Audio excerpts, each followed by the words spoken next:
Good day. My name is Gerald Fernandez, and the topic that I will report today is about CBT review and evaluations and more.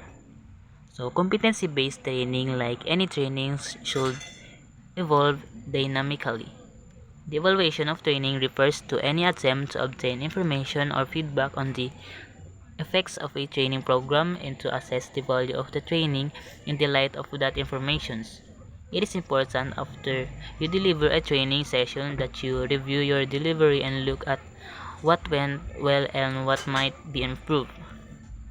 So here are examples. First column, methods. Second column is advantages, and third is disadvantages. In methods, we have a 4. First, we have evaluation sheets. First, we have evaluation sheets. The advantage is cheap and easy to use, identifies areas for improvement. And the disadvantages is cannot identify skills acquired and gives limited information. Second is interviews with trainees or supervisors. The advantages is provides useful information, explore problems in depth, and disadvantage is time consuming. Effectiveness depends on the skills of the interviewer and supervisors, and can use checklist provides expert opinion, may influence performance consuming, time consuming, and evaluation workshops provides useful in-depth information, provides opportunity for open discussions. Time consuming, costly results, difficult to report, need an experienced facilitator. And the CBT evaluation tools and information required and evaluation tool. Number 1 is seek expression of satisfaction with the training process from the trainees. Then the tool is rating skills and written comments. Number 2, examine his her own perceptions of the success of the training process. And the tools is rating skills, self-evaluation, written comments from trainees. Number 3 is examine success of the training program in the light of the subject criteria. The tool is focus group discussion on a specific criteria. Number 4 is examine success of the training program in the light of the area of the objective criteria. And the tool is passing rates in assessments, average training time to achieve satisfactory level performance. And the fifth is review success of training program in meeting enterprise goals. Rating scale on applicability of competencies acquired written comments impact of evaluations. The last one is examine on performance, evaluation of preparation timelines, thoroughness, attitude towards trainings, closing training session. And rating sheets. Rating sheets. In preparing a rating sheet to evaluate competency-based training, a trainer must recall the characteristics of an ideal competency-based training CBT. Focus group discussion. To use a focus group discussion as a form of evaluation, you will have to list down discussion questions which focuses on the areas you want to evaluate. And document review. This is done to gather information relating to the average training time of learners to acquire the desired level of competency, to identify the success rates in the national and institutional assessment, and to summarize the written comments to participants, supervisors, and other stakeholders. Areas of evaluation. Depending on the purpose and objectives of the review and evaluations of CBT sessions, the following areas must give an example considerations. First, overall preparation. This should give a clear picture on how prepared you are in delivering the CBT sessions. Program designs. Evaluating this area will tell you whether the learners are able to follow the CBT framework. In the support staff, this area will give you an idea whether you are maintaining the right staff to help you deliver CBT sessions effectively. And the last one is this must be evaluated if you want to have an idea if you conform with TESDA training requirements, whether the learners are satisfied with them. And self-evaluations. The important part of the evaluation process is the self-evaluation. Self-evaluation can take place during your training session as you reflect on how things are going. This will help you make an instant changes to your plan in response to the situations. Self-evaluations can also take place after training sessions when you ask yourself in-depth questions about whether there are things to be changed or problems to be solved. The following strategies can be used for evaluating your own training and help you improve. Number one, take a video of the CBT and look for ways to improve yourself. Number two is ask for feedback from colleagues and other trainers. Number three is compare your training methods and techniques with other trainers. Interpretations and analysis of evaluation results. The above sample rating sheet of the evaluation of training session uses the 5-point Likert scale. Adjectival ratings corresponding to the numeric ratings were described as follows. 5 means outstanding and 4 means very good or very satisfactory, and 3 is good or adequate, and 2 is fair and satisfactory. Number 1 is poor or unsatisfactory. For purposes of analysis, the following ratings will be used. 4.5 to 5 and 5 is outstanding, and 3.5 to 4.49 means very good or very satisfactory, and 2.5 to 3.49 good and adequate, 1.5 to 2.49 fair satisfactory, and 0.0 to 1.49 means poor and unsatisfactory. Below is the sample data for the purpose of illustrating the result.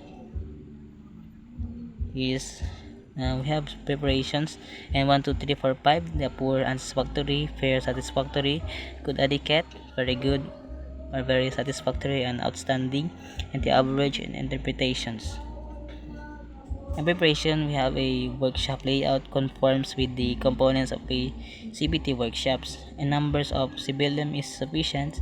Third is orientation given is clear and comprehensive. Fourth is objectives of every training session is well explained. And fifth is, and lastly is expected activities, outputs, and clarified. And you give the number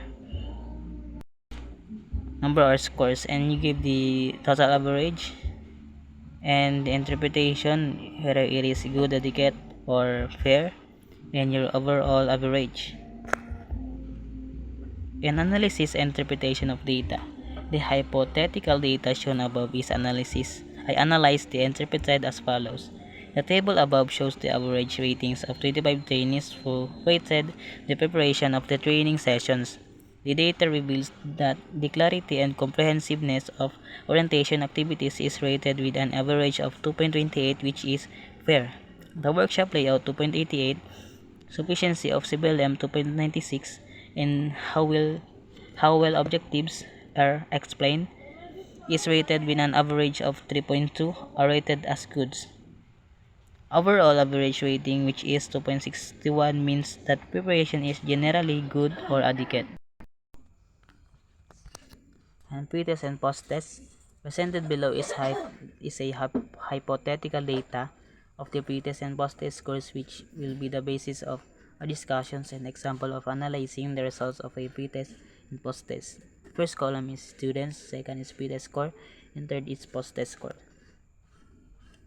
So the graph of the pre-test and the post-test scores. The color blue is the pre-test scores and the red is the post-test scores. You will see that the post-test scores is higher than the pre-test scores. So sample analysis. From the pre-test and post-test scores above, and the graph is generated. The blue line represents the pre-test scores and the trainees, and the red line represents the post-test scores. Generally, the red line is higher than the blue line, which means the post-test scores are generally higher than the pre-test scores, although some students did not show an increase in scores, like in the case of a trainee 15, 16, and 17. To establish that there is an increase in score statistically, which tests the null hypothesis, there are no significant differences between the pre-test and post-test scores using paired t-test. Steps. Microsoft Excel provides statistical tools to do this. Steps in statistical analysis. Number one, install Excel Analysis Package in Excel. So how? First is click the Microsoft Office button and then click Excel options and click add ins, and then the manage box, select Excel add ins. Click go in the add ins available box, selected the analysis tool pack checkbox and then click OK. Tip: if analysis tool pack is not listed in the add ins available box, click browse to locate it. If you are prompted that the analysis toolpack is not currently installed on your computer, click yes to install it. After installing analysis toolpack, you will see the data analysis icon on your data toolbar. And use the Excel to analyze data. Type your data in Excel. First column students, second pretest scores, and third is post-test scores. To perform paired t-test and select the data, click on the icon Data Analysis. The dialog box on Analysis tool will appear, and then click OK. Then click OK. Number 3, click on the red arrow besides the blank area for a variable 1 range and select the range of scores for post-test, then click on the arrow again. Click on the red arrow besides the blank area for variable 2 range, select the range for pretest scores, then click on the red arrow to go back to the dialog box. Fifth is on the blank area for hypothesize means difference type 0. Select the output range or the range where the table will appear, then click OK.